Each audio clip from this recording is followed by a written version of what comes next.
تیرگی میں بھی روشنی دے کر، تیرگی میں بھی روشنی دے کر زندگی کو اجالتا ہے تو، پہلے پہل بہت تھی جہالت عروج پر، پہلے پہل بہت تھی جہالت عروج پر، آقا نے سب کو جینا سکھایا جہاں میں، علی سے سیکھ لیں گے دین احمد، علی سے سیکھ لیں گے دین احمد، علی کی بات پر ہم دھیان دیں گے۔ ان اشعار کو محبت اور عقیدت کی رسمی تنگنائیوں میں ڈال کر نظر انداز نہیں کیا جا سکتا، بلکہ انہیں ادب کے اس منظر نامے کے مقابل سمجھنے کی ضرورت ہے جو انبیاء اور ائمہ سے حد درجہ فروتر فلسفیانہ بھول بھلائیوں میں کھو گئے بعض نسبتاً ذہین افراد کی ذہن ورزش کو تعقل و ادراک کا نام دے کر انسان کی فطرت و وجدان کی معصومیت کو لامنزل کے راستے پر گمراہ کر دیا۔ لیکن اس کا یہ مطلب نہیں کہ حاشر کوئی واعظ و خطیب ہے، یا ان کے کلام میں درد و مستی اور سوز و ساز کی چاشنی نہیں، یا محبت کی پاکیزہ لے سے ان کا لہجہ خالی ہے، یا وہ افرن کے سرنے سے بظاہر روشن آنکھ کی تاریکیوں کو دیکھ نہیں سکتے، بلکہ کمکموں سے جگمگاتی رات کی سیاہی انہیں نظر نہیں آتی۔ اموے کثیر میں تنہائیوں کے مار گزیدہ لمحات میں جینے والوں سے وہ آشنا نہیں، ان کے کلام میں نو بنو رنگوں کی یہ کوس قضا چمکتی نظر آتی ہیں۔ مجھ کو اس بات پر بھروسہ ہے، مجھ کو اس بات پر بھروسہ ہے، جیسے میں ویسا تو بھی تنہا ہے۔ اس نے یادیں بھی چھین لی واپس، اس نے یادیں بھی چھین لی واپس، میری وحشت ہے اور کمرہ ہے۔ دل کے زخموں کا تھا اسے احساس، دل کے زخموں کا تھا اسے احساس، کوئی میرا بھی طبیب تھا پہلے، تجھ سے مل کر ہی ہو گیا ہے جمیل، تجھ سے مل کر ہی ہو گیا ہے جمیل، ہائے حاشر محیب تھا پہلے۔ حاشر کے یہاں بظاہر دوستی سے بری ہوئی تنہائی کا احساس ابھرتا ہے، محبوب کا دامن ہاتھ سے چھوٹنے کا غم تو ہے، لیکن تنہائی سے اس کا مداوا کرتے ہیں، کیونکہ جب درد لادوا ہو جائے تو تنہائی سے اس کا علاج کیا جاتا ہے۔ تنہائی حاشر کی کیفیتوں کا استعارہ تو نہیں ہے، البتہ حاشر تنہائی سے غم غلط کرنے کا ہنر جانتے ہیں۔ اداسی غم اذیت ہے یہ دنیا، اداسی غم اذیت ہے یہ دنیا، تو اس کو خوبصورت بولتی ہے۔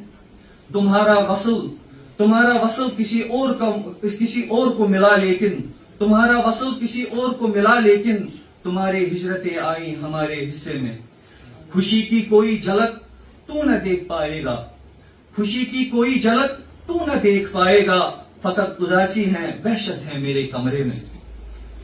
حاشر کے یہاں عصری حیثیت کا احساس بھی ابھرتا ہے، وہ اپنے آس پاس کی دنیا سے بے خبر نہیں، انہیں معلوم ہے کہ حق و صداقت کی راہ میں صبر و تحمل کے بغیر کام نہیں چلتا۔ وہ اس آگہی سے بھی بیزار نظر آتے ہیں جو انسان کو خود اپنے وجود سے بیگانہ بنا دے۔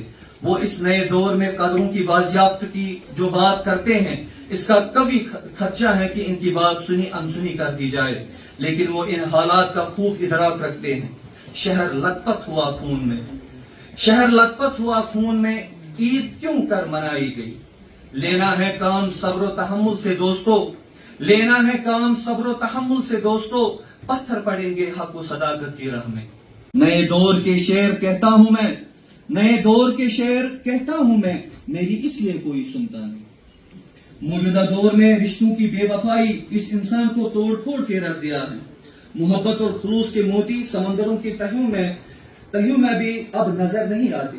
نفرت و منافقت کا زہر معاشرے کی رگ رگ میں سرایت کر چکا ہے۔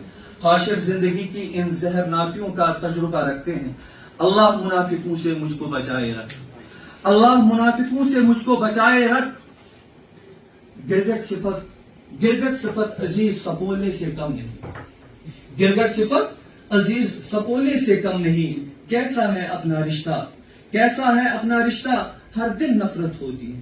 کرے جو دور اپنوں سے ہی اپنے، کرے جو دور اپنوں سے ہی اپنے، نہیں کرتا کبھی ایسا تمنا، نہیں کرتا کبھی ایسی تمنا۔ ایسا نہیں کہ حاشر کے یہاں موضوعات کی صرف وہ ڈگر ہیں جو مت چھیڑو، وہیں ہم وہ واردات کے عشق سے نبرد آزما رہتے ہیں، وہ سب سے جدا ہو کر بھی محبوب کے وجود میں نہیں ہے فکر مجھے، لوگ باہر ہیں دل روتا ہوں فقط بہروں میں، میری غزلوں میری وہ ناتمام کی وادیوں میں سرگردہ نہیں، وہ نا امیدی کی وادیوں میں سرگردہ نہیں، آئینے کی شکستگی میں بھی وہ اپنے مستقبل کی خوبصورتی اور پر امید عکس کو دیکھ سکتے ہیں۔ جدید تہذیب کے المناک بحران میں بھی وہ عالم رجائیت کی طرف کشاں کشاں گامزن نظر آ رہے ہیں۔ شہر سارا اگرچہ میرے خون کا پیاسا ہے مگر شہر سارا اگرچہ میرے خون کا پیاسا ہے مگر ایک در اب بھی یہاں پر ہے کھلا میرے لیے۔ اس میں کوئی شک نہیں کہ حاشر شعری تجربوں کی راہ پر نہ وارد ہیں، لہذا ان کے فکر و فن میں مزید استواری کا امکان موجود ہے، تاہم وہ نئی نسل کے شعری منظرنامے میں اپنی انفرادیت، شائستگی، دروبینی اور روایت سے پیوستگی مگر بے خوف شاعرانہ اظہار پر اصرار کی وجہ سے نمایاں ہے۔ مجھے امید ہے علمی و ادبی حلقوں میں ان کے کلام کی پذیرائی ہوگی تاکہ اس میں خوش آئند مضمرات تک رسائی کے دریچے کھلنے کے مواقع موجود